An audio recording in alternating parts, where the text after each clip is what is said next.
Hey, what's up? It's Jim, and today I'm going to talk about Shrek from 2001. And this is the beginning of my series where I actually review every Shrek movie in order. So I'm starting with the very first one. Shrek, the first film, is, regardless of what you think of this film, it is in fact an insanely influential movie. It became obvious it was influential pretty much by 2005, and this came out in 2001. It's kind of set the stage for what animated films that appealed not just to kids but to adults, that could have more potty mouth humor, more self-referential, more pop culture humor, which I don't actually, there aren't as many pop culture things in this movie as you think, but still, its legacy is pretty big in terms of animation. I don't think you'd have films labeled Tangled and Frozen without it. There's just no way you can ignore the impact this movie had. I will talk about the impact of it, but I also, am reviewing a movie, not its legacy. I mean, that's part of it, I think. And I think oftentimes this film gets so wrapped up in it, you sort of forget there's a movie there. And it's one that kind of surprised me in a good way. I liked it more than I thought I would. I felt like I was sort of over it. And I get that people feel they're over this movie because I think in 2022, the influence of Shrek and legacy left is maybe waning, and maybe I don't know where we're going now, but it's definitely different than it was.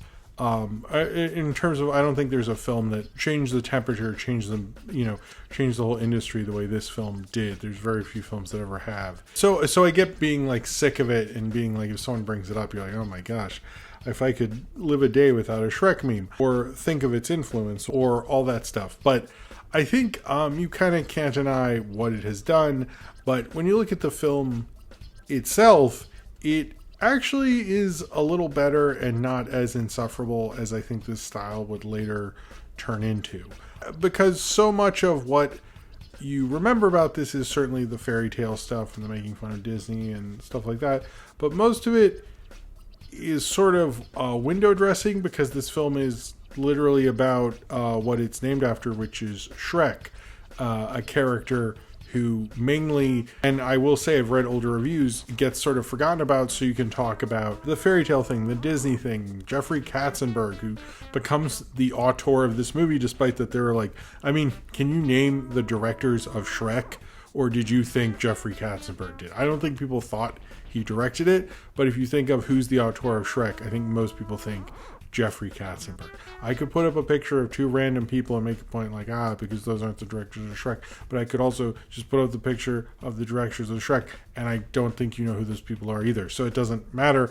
But my point is that it is so wrapped up in him. And there's so many things to talk about, like even reviews at the time we're talking about the Chris Farley thing. It was in development for so long. How Dreamworks finally had a huge hit that seemed to be like different or a promising hit. How this opened the Cannes Film Festival. There's a lot of fascinating things, which I think kind of drowns out that this is basically a film about a really antisocial guy.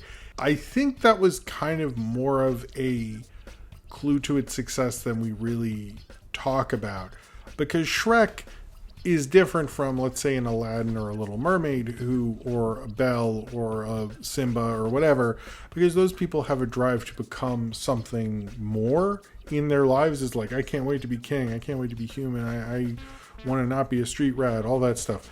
And then you look at Shrek, and Shrek wants his land back to be left alone, got kind of forced into this. He's pretty much the Ralph Nader quote, if you don't turn on to politics, politics will turn on to you. It's basically like society forces him to become something. He's basically a character who is rejected by society, forced to become something else, which is why this film is obviously the precursor to the Joker.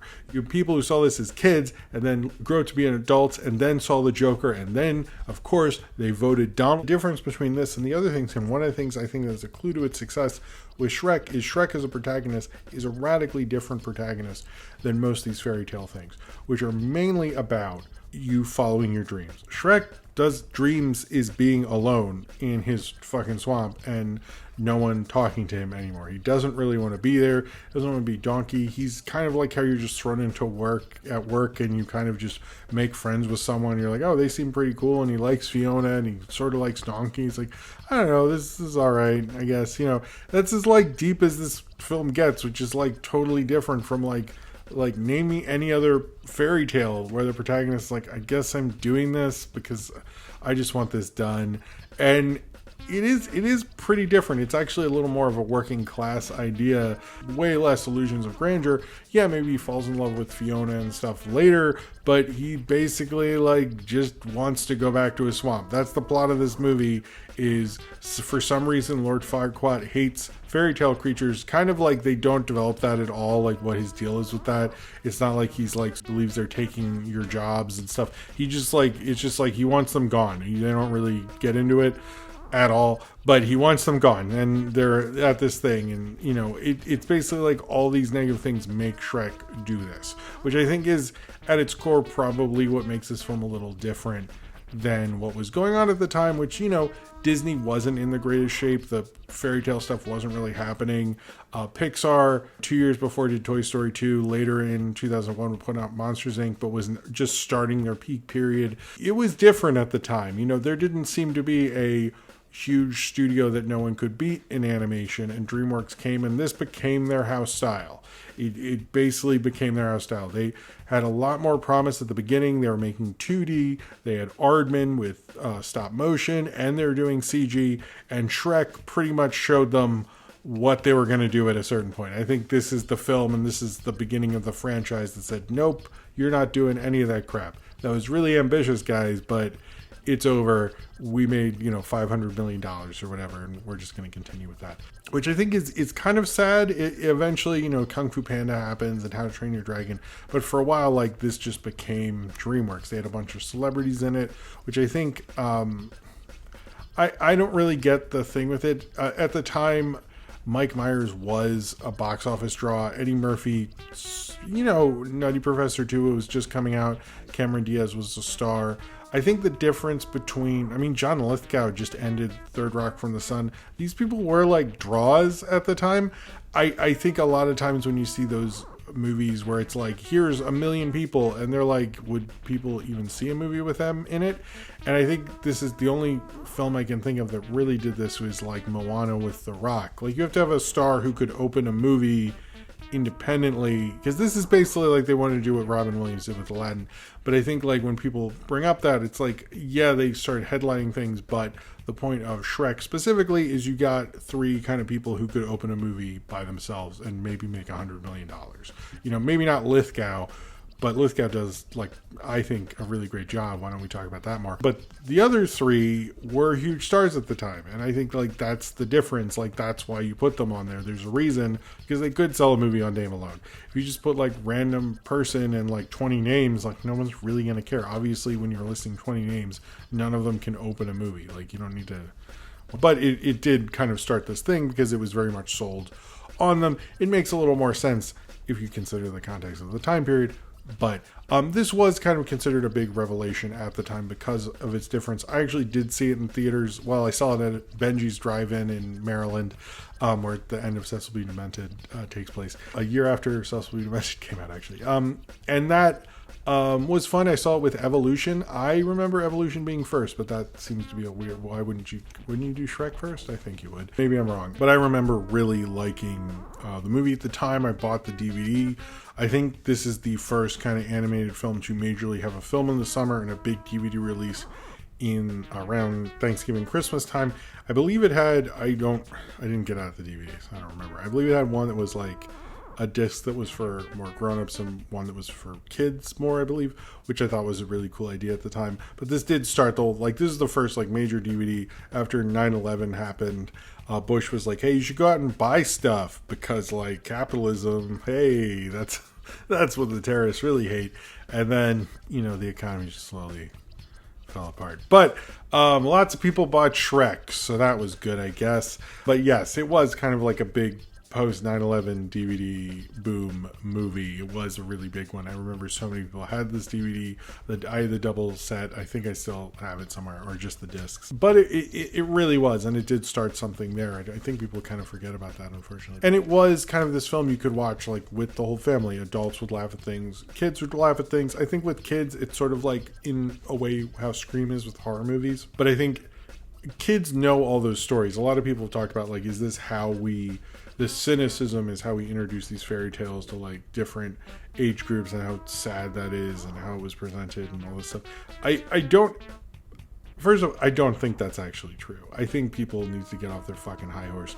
And most of the things I read or have heard from people who said that, like, don't have kids and aren't the people introducing films to kids. So like their scared interpretation is maybe more a bunch of nonsense than has any sense of reality to it. Most of these kids know them. When you're a kid, you get told these fairy tales, whether Disney's introduced to you or not. If you think Disney is the only way these characters can be introduced, that might be more of an issue with you that I'm sort of now glad Shrek was making fun of than how Shrek decided to parody or satire them. I think that makes you go, oh, that's weird, because most little kids get told Cinderella and Snow White and the Three Blind Mice and Pinocchio. Like, those are stories that are told in daycare and at school. So they were probably actually, yes, aware of them. Maybe there was one or two, much like how, a lot of people saw Scream and got into horror, but maybe then they went and read those stories or saw those movies or whatever. It just like, I find that very cynical. Shrek didn't rot the world from the inside out or something like that. Maybe you feel like it did. I just don't see it. But I do remember this being considered a big change, and especially Jeffrey Katzenberg. I was in high school, like my senior end of 11th grade, between 11th and 12th, I guess, towards the end of high school, and I was taking this college film class, and I remember kids talking about Shrek is coming out, and I was like, these kids are lame, but there might be something to this. And people talk about like Katzenberg's making his revenge. Now, as I've read more about Katzenberg and its relationship with Disney and seen Waking Sleeping Beauty, I've reviewed that before. If you know the relationship between Katzenberg and Disney, Katzenberg is a complete asshole in every sense of the word. And like the reason he was fired is honestly very justified. He was a total jerk. He was trying to get his friend's job at his funeral. Like he is like one of the, if you read about his behavior before, it seems like he mellowed out for DreamWorks. I don't know him or don't really know people who work for him, but that's what I've read. But he just sounds like the worst person in the world. So like the fact that like Disney probably should have made fun of him, to be honest with you, that it should have been the reverse. Like his whole like, he's really getting back at Disney, and was like, no, you were a terrible employee. What are you What are you talking about? You were so hard to deal with. Sure, he wasn't, well, he's not a terrible, he was a good executive in terms of like, he made profits and he did a lot of revolutionary things, but he was a horrible person to work with. And it is funny that like a lot of people brought up that like supposedly Farquaad is based on Eisner when Katzenberg was known for being the short one. It's also funny to think of the whole Farquaad thing, which like they keep making these jokes, like the dick joke thing it's a bit much. Like, again, he has a small dick. Like, that's the whole joke. Ha ha, he's a small dick, he's compensated for something. Ha ha ha ha, it's so hilarious. Like, that is just insufferable. It's not that it didn't age well, it's just like, I don't want to keep hearing about Lord Farquaad's small dick all the time. Like, stop talking about it. Like, just stop making small dick jokes. It's like, this movie has too many. It's like, everyone thought it was funny at the time, like, the grown-ups get the sex joke, but the kids just think he's short. It's like, that joke doesn't get that much deeper, sorry for that pun, when you get older. Let's be real. It's also funny that the whole Farquaad thing is supposedly Katzenberg making fun of someone else for being short, and he's the inventor of Quibi. So, this film is not very well directed. I think it kind of works in spite of itself. I know at DreamWorks at the time, they really thought Prince of Egypt was going to be the thing, not this, and they believed in Chicken Run a lot, although that was sort of just like a total separate thing. But like apparently like people, if you get fired from Prince of Egypt, you have to work on this, and people would say they call it getting Shrek'd. It just feels like directors who are kind of like, the studio gears are moving, but they don't have control over it. Particularly at the beginning, like the Smash Mouth All-Star thing, which I learned was a temp thing they put in. They tried to get a Smashing Pumpkin song, all this stuff, but it was a temp thing. If you watch it, other than like the famous like door beginning of it, it's just like Shrek being depressed in his apartment. Like, how many people are just like walking around their apartment scratching their bellies, being like, I'm alone, I'm sad, and All Star is blaring. Maybe everyone does that, but it really doesn't fit after a certain point. It feels like a temp track, and I love that they just kept it. It does, a lot of the music is all over the place. Also the when they have the Freaks and Geeks song, which was weird because Freaks and Geeks was like a current show at the time. So I was like, why is this in Shrek? It's the Freaks and Geeks theme song. I know it was a song before, but it just didn't feel an amazing direction or real control of it. I mean, we don't really talk about Andrew Adamson, even though he directed like a bunch of really huge movies. We don't talk about Vicky Jensen. It doesn't surprise me they went to live action. They don't seem to have the biggest knack in animation, despite that's like most of their careers. They just didn't really feel inspired so much as directors. I think this film works in spite of their direction. It's probably one of the worst directed films I've seen be so influential and so impactful, which maybe says more of like, this had Terry Russo and Ted Elliott working on it, and like a huge amount of like huge screenwriting talent. J.J. Abrams helped work on it, tons of people. But Jeffrey Katzenberg basically gets like, everyone considers him to be, this is supposed to be his film, basically his baby. I don't mind the fairy tale thing. It's not as revolutionary as people acted like it was. Disney wasn't in the best shape at the time, so like you're really kicking a dead horse while it's down. Although Disney can't really be a dead horse, but it'd been done in literature and stuff. It wasn't like really changing the world or anything, but it did feel exciting at the time. It felt different. 2001 was not a great summer. I remember people were pretty disappointed movie fan wise. You get the first Fast and Furious, and I do like the third Jurassic Park movie, which came out that summer. It really wasn't the summer that I think I remember around the 2000s, 2001 was a big watershed change for film. A lot of fantasy stuff. You had Lord of the Rings come out later that year. You also have Harry Potter. You have Shrek, which I think definitely changed animation and changed because that cynicism we've seen from every video essay talks about how the thing in Frozen, you can't marry a man, just man, blah, blah, blah. Pan and Lindsay Ellis and everyone's done it. I get it. But you see the influence of it. But I think this was a big year where like things were really changing, and Shrek was a part of that. It would go on to win the first Best Animated Feature. They chose to not have Katzenberg go up and win it because they thought it would look too egotistical, even though he's the one who helped make the category. So I kind of think, I know it's egotistical, but I'm like, why didn't you just let him go up and get it? Everyone thought it was his movie anyway. Still to this day, when I hear podcasts or people talk about Shrek, they go, I mean, it's Katzenberg. These other directors, what do they even do? Like, it's like, throw out auteurism, it's Katzenberg, which, I guess he probably feels that way. I think I would show this to my kids. I don't think this is as good as its influence is. The fairy tale things and even the small pop culture things like Fiona doing the Matrix thing, the dating game thing, I thought was just more of a funny reference. I don't think of that as pop culture. It had been so long since the dating game was what it was, what the version they're referencing, and all the Smash Mouth. Oh my gosh. I like the memes of it. I like that certain elements of it. I don't think it's like a fantastic film and in the 2000s and stuff like that. I think it is a really good example of its kind of almost the genre of Shrek, basically. Of those like films that are like, hey, the parents get the small dick jokes and stuff, haha, and like that it is the best example of that. Do I really like those movies? Not really. I do. I'm sure I will show it to my kids eventually. It didn't represent as much to me because, like, I'm sure you were 7 and I was like smoking weed at the time. So it's like, we didn't really meet up, and me and Shrek just didn't. We didn't really meet there. I did like it. I did enjoy it. It just doesn't represent what it does to some of you who grew up with it. But I still really liked it because I think ultimately, as much as we talk about the fairy tale thing, and much as we talk about the influence and the legacy, and it's already in the National Film Registry, it's all on all these things, and all the legacy, and I've even reviews of the time we talked about Katzenberg, all this stuff. It is about an ogre who doesn't want to be there, and that's what makes this film interesting. That's what makes this film impactful. That's why you want to see it. If it's just a fairy tale thing, this is an Airplane with fairy tale stuff. And I think the same thing with Scream. Scream is not just like a bunch of references and then somebody gets stabbed or whatever. It's like you have to care about those characters. And I think you care about Shrek. I also think Fiona kind of lands as a character. I think Donkey does as well. And they're kind of people you want to follow. Eddie Murphy and them did a great performance. Mike Myers is just doing Fat Bastard, basically. It really felt like he was just, because Fat Bastard was 2 years before. Everyone's like, but so I married an axe murderer. And I'm like, cool.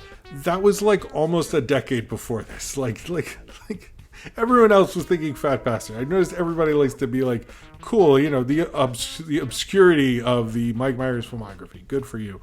But it just sounded like he toned down Fat Bastard. I think this film made itself compelling because it understood it needed characters at the center of it, and they were good, and they were different from the kind of characters that Fiona realizes herself going through it, that Donkey's kind of a usual sidekick character, if we're being honest. Everyone freaked out about Eddie Murphy's performance at the time, but I don't think it's the best written. But it's basically like between Shrek and Fiona, those two characters are radically different than you expect in these kind of a story, while being in this kind of a story, and that is in itself interesting. And that is what makes Shrek what it is and so impactful, because it was a different kind of fairy tale. The way we look at how Frozen and Tangled and Moana and stuff like that were different fairy tales, Shrek was that, while also parodying. Shrek was doing both of the things, basically, which I find probably what makes it much more fascinating, and is what led it to be talked about for so long. I do like Shrek. I don't know if Shrek will ever mean as much to me as it does to everyone else, but I can't sit here and tell you that there isn't a reason it will probably go down as one of, the greatest animated films of all time. I do think there is a reason it does, and I think we, in a way, can't deny Shrek and its legacy, because it's there whether you like it or not.